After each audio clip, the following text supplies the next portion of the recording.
ഇത് സുമന്റെ കഥയാണ്. അവൾക്ക് എല്ലാം അനുകരിക്കുന്ന സ്വഭാവമുണ്ടായിരുന്നു. അവളുടെ ഈയൊരു സ്വഭാവം കാരണം അവളുടെ ഭർത്താവും അമ്മായിയമ്മയും ഒരുപാട് ബുദ്ധിമുട്ടിയിരുന്നു. സുമനൊരു കൂട്ടുകാരിയുണ്ടായിരുന്നു, പേര് റീമ. അവളുടെ വീട് ഒരു കൊട്ടാരം പോലെയായിരുന്നു. സുമൻ എപ്പോൾ അവളുടെ വീട്ടിൽ പോകുന്നോ അവൾ അസൂയയോടെ എല്ലാ സ്ഥലങ്ങളും നോക്കി നിൽക്കും. എന്നിട്ട് വീട്ടിൽ വന്ന് അതുപോലെ തന്റെ വീട്ടിലും ചെയ്യും. സുമൻ, ഈ പണം ഞാൻ വീട്ടിൽ സാധനങ്ങൾ വാങ്ങാൻ വേണ്ടി തന്നതാ. നീ ആ പൈസ കൊണ്ട് സോഫയ്ക്കൊക്കെ കവർ വാങ്ങിയിട്ടിരിക്കുന്നു. ഒന്നാമത് ഒരുപാട് സോഫ കവറുകളും വാങ്ങി പെയിന്റിങ്സ്, അലങ്കാര വസ്തുക്കൾ എല്ലാം നീ വാങ്ങിച്ചു വെച്ചിട്ടുണ്ട്. ഇനിയും എന്തൊക്കെ സാധനങ്ങൾ വേണം? ഇതെല്ലാം അനാവശ്യ ചിലവാ. ഞാനിപ്പോൾ എന്തു പറഞ്ഞാലും നിനക്ക് തെറ്റായി തോന്നും. ആദ്യം നീ ഇത്രയും വില കൂടിയ സോഫ വാങ്ങി. അന്ന് അനിലിന് വൈഷിനെയും റിയയെയും സ്കൂളിൽ ചേർക്കേണ്ട സമയമായിരുന്നു. പൈസ മരത്തിൽ കായ്ക്കുന്നതൊന്നുമല്ല മോളെ, അതിങ്ങനെ അനാവശ്യമായി ചിലവഴിച്ചു കളയാൻ. ലാഭിക്കാൻ പഠിക്കൂ. അനാവശ്യ ചെലവുകൾ കൂടി വരികയാ. എന്റെ കൂട്ടുകാരി റീമയെ നോക്ക്, എന്തു വലിയ വീടാ. അവളുടെ വീട്ടിൽ പോയപ്പോഴാ മനസ്സിലായത് ഞാനൊരു മാളികയിലേക്കാ പോയിരിക്കുന്നതെന്ന്. ഇതെന്റെ വീടാ, ഇവിടെയും എന്തെങ്കിലുമൊക്കെ ചെയ്യണമെന്ന് എനിക്കാഗ്രഹം കാണില്ലേ? സുമൻ ആര് പറഞ്ഞാലും കേൾക്കില്ല. അവൾക്ക് എന്തു തോന്നുന്നോ അത് തന്നെ ചെയ്യും. ഒരിക്കൽ സുമൻ റീമയോടൊപ്പം നാത്തൂൻ പല്ലവിയുടെ അടുത്തേക്ക് പോയി. റീമയുടെ നാത്തൂൻ പല്ലവി നല്ല പൈസക്കാരിയാണ്. പല്ലവി, ഇതെന്റെ ഫ്രണ്ട് സുമൻ. നിന്നെ കാണണമെന്ന് ഇവൾക്കുണ്ടായിരുന്നു, അതുകൊണ്ടാ ഞാനിന്ന് വിളിച്ചുകൊണ്ട് വന്നത്. ആഹാ, അത് കൊള്ളാമല്ലോ. ഇരിക്ക്, ഞാൻ ചായയും കഴിക്കാൻ എന്തെങ്കിലും കൊണ്ടുവരാം. രാമു, എന്തെങ്കിലും കഴിക്കാൻ കൊണ്ടുവാ. പല്ലവി, നിന്റെ അടുക്കള നല്ല രസമുണ്ടല്ലോ. പല്ലവിയുടെ അടുക്കള കണ്ണാടി പോലെയാ, അതുകൊണ്ടാ തിളങ്ങുന്നത്. കുറച്ചു ദിവസം മുമ്പാ അവളിവിടെ പുതിയ അടുക്കള പണിഞ്ഞത്. എന്റെ ഒരു ഫ്രണ്ടുണ്ട്, ആ അടുക്കളയും കണ്ണാടി പോലാ. എനിക്ക് ആ അടുക്കള കണ്ടപ്പോൾ ഒരുപാടങ്ങ് ഇഷ്ടപ്പെട്ടു. ഞാൻ ചിന്തിച്ചു, ഞാനും അതുപോലൊരു അടുക്കളയങ്ങ് പണിതേക്കാമെന്ന്.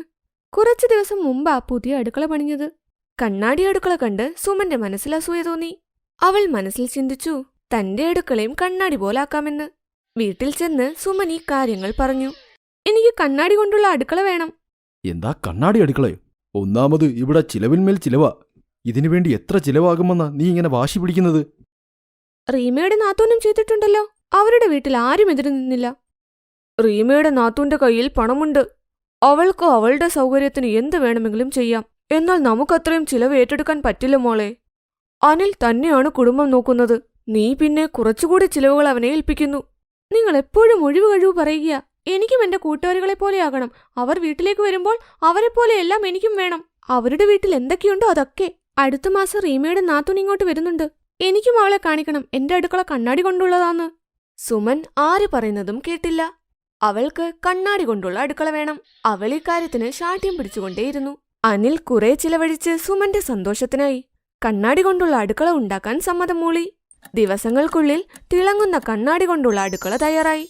അതുവരെയെല്ലാം ഓക്കെയായിരുന്നു. എന്നാൽ ഒരു ദിവസം കുറച്ച് കുട്ടികൾ ക്രിക്കറ്റ് കളിക്കുകയായിരുന്നു. അവർ ബോൾ ആഞ്ഞടിച്ചപ്പോൾ ബോൾ നേരെ സുമന്റെ കണ്ണാടി കൊണ്ടുള്ള അടുക്കളയിൽ തട്ടി. ഒരു വശം പൊട്ടുകയും ചെയ്തു.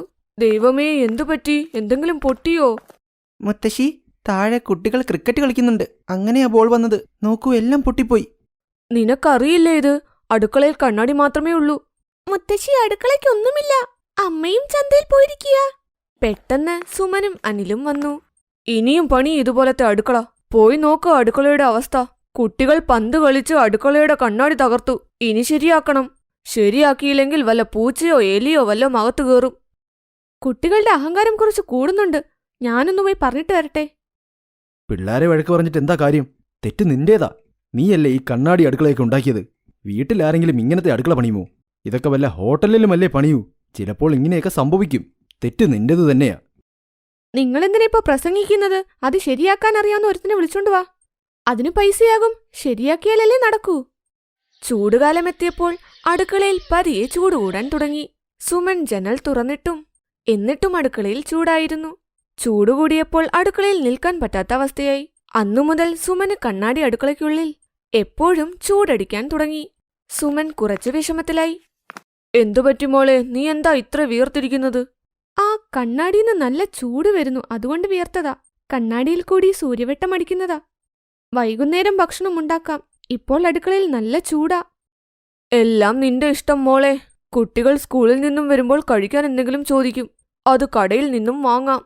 അങ്ങനെ ചൂടിന്റെ കാര്യം പറഞ്ഞ് സുമൻ അടുക്കളയിലേക്ക് കയറാതായി. കാരണം വെയിലടിച്ച് അടുക്കള ചൂടായിരുന്നു. അവൾ നിർബന്ധം പിടിച്ച് അടുക്കള കണ്ണാടിയുടേതാക്കി. എന്നിട്ട് അവൾ ഇപ്പോൾ ബുദ്ധിമുട്ടുന്നു. ഒരിക്കൽ റീമ നാത്തൂന്റെ ഒപ്പം അവിടേക്ക് വന്നു. എന്താ, കണ്ണാടിയുടെ അടുക്കള പണിതോ? നീ വലിയ തെറ്റ് ചെയ്തു സുമൻ. ഞാനാ കണ്ണാടിയുടെ അടുക്കള മാറ്റിയിട്ട് മോഡുലാർ കിച്ചൺ ചെയ്തിട്ടുണ്ട്. ഇപ്പോൾ കല്ലും തടിയും കൊണ്ടുള്ളതാ. എനിക്ക് കണ്ണാടിയിൽ കൂടി വെയിലടിച്ച് ഒരുപാട് ചൂടെടുക്കുന്നതായി തോന്നിയിട്ടുണ്ട്.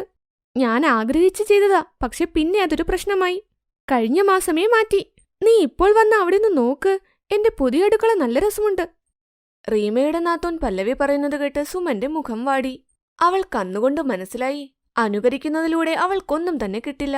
പകരം അനുകരിച്ച് കണ്ണാടി അടുക്കള പണിത് അവൾ തനിയെ ബുദ്ധിമുട്ടിലായി. അനിൽ നല്ല സ്വഭാവമുള്ളവനാണ്. അയാൾ സുമനെ ഒരുപാട് റെസ്പെക്ട് ചെയ്യുകയും ഇഷ്ടപ്പെടുകയും ചെയ്തിരുന്നു. അയാൾ ഒരിക്കൽ കൂടി അടുക്കള ശരിയാക്കി കൊടുത്തു. അമ്മേ, ഐ ആം സോറി. എനിക്കറിയാം എന്റെ അനുകരിക്കുന്ന സ്വഭാവം കൊണ്ട് ഒരുപാട് പൈസ ചെലവായി. ഞാൻ പ്രോമിസ് ചെയ്യാം, ഞാൻ ഇനി ഒന്നും ഒരിക്കലും അനുകരിക്കില്ല. എനിക്ക് എന്താണോ ആവശ്യമുള്ളത് അതിന് മാത്രമേ ഞാൻ ചെലവാക്കൂ. ഇങ്ങനെ വേണം ബുദ്ധിശാലികളായ മരുമക്കൾ. സന്തോഷമായി ഇരിക്കുമോളെ. അതിനുശേഷം സുമൻ തന്റെ സ്വഭാവം മാറ്റി. മറ്റുള്ളവരെ അനുകരിക്കുന്നതും നിർത്തി. അവൾക്ക് എന്ത് കാര്യമാണോ അത്യാവശ്യം, സുമൻ അതിനുവേണ്ടി മാത്രമേ പൈസ ചിലവാക്കിയുള്ളൂ.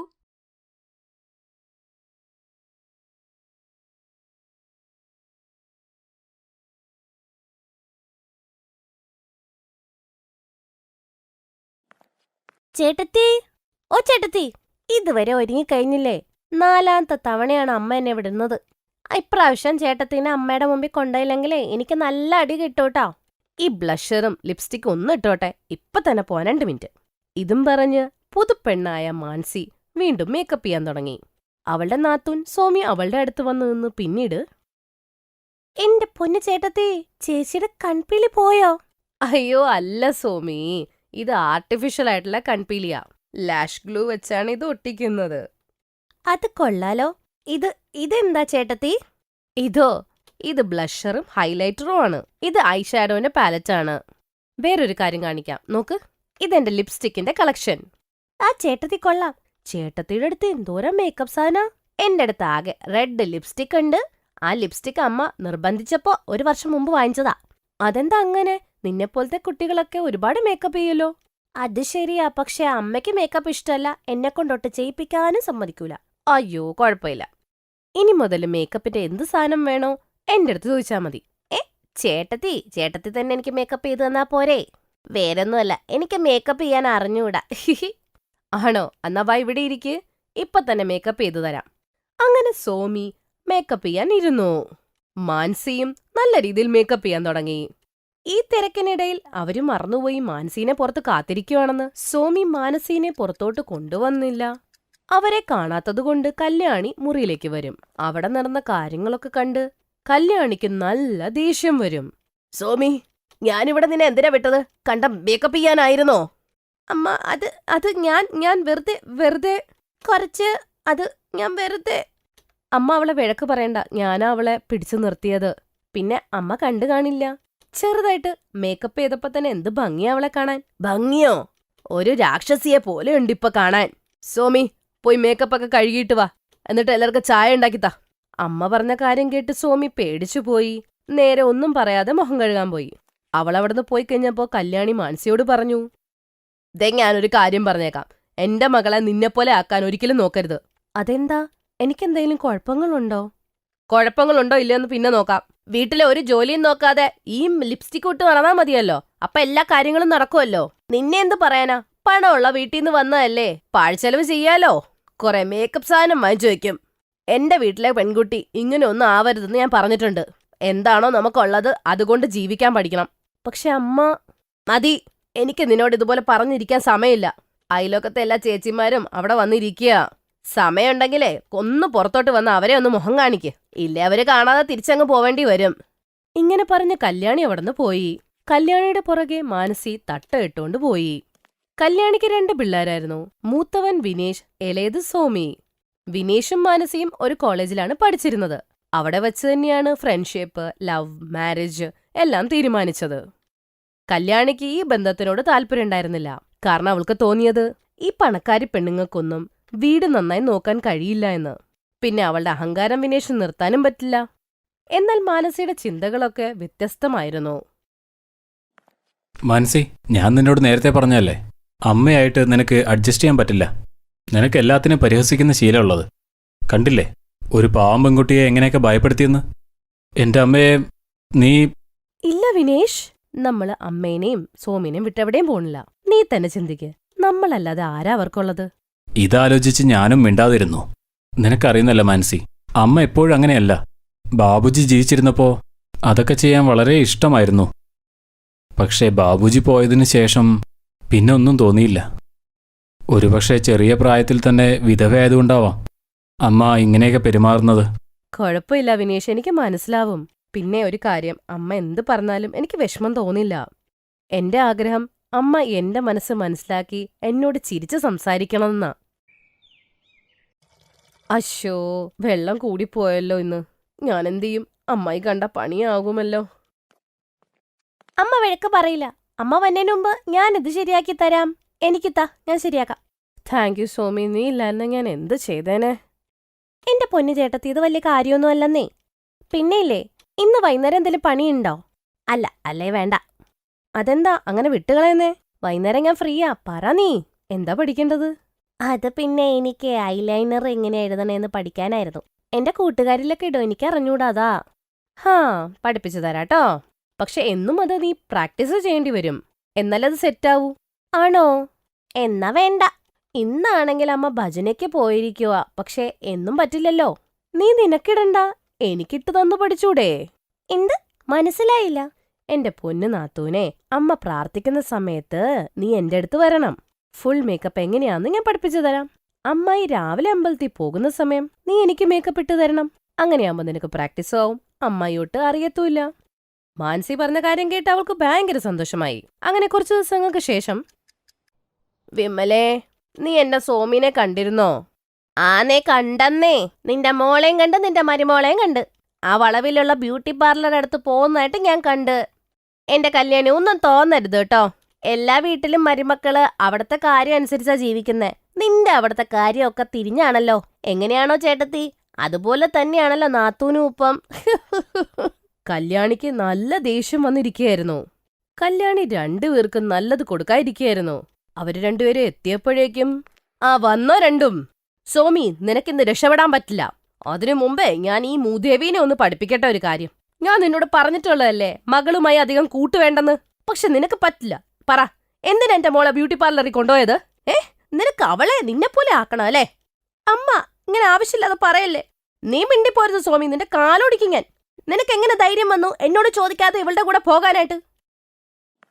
അവൾക്ക് പോകേണ്ട അത്യാവശ്യമാണ് അമ്മേ. ഇവര് രണ്ടുപേരും ബ്യൂട്ടി പാർലറിലേക്കല്ല, സോമിയുടെ അഡ്മിഷന് വേണ്ടി വന്നതായിരുന്നു. അഡ്മിഷൻ? സോമിക്കോ? എവിടെ? എന്നോട് ഇതുവരെ ആരൊന്നും പറയാത്ത എന്ത്? അമ്മയോട് ഈ കാര്യം പറഞ്ഞിരുന്നെങ്കിൽ അമ്മ ഒരിക്കലും സോമിയെ വിടില്ലായിരുന്നു. അമ്മേ, ഞാനും മാനസിയും സോമിയെ ഒരു നല്ല ഇൻസ്റ്റിറ്റ്യൂട്ടിൽ ബ്യൂട്ടീഷ്യൻ കോഴ്സിന് ചേർത്തിട്ടുണ്ട്.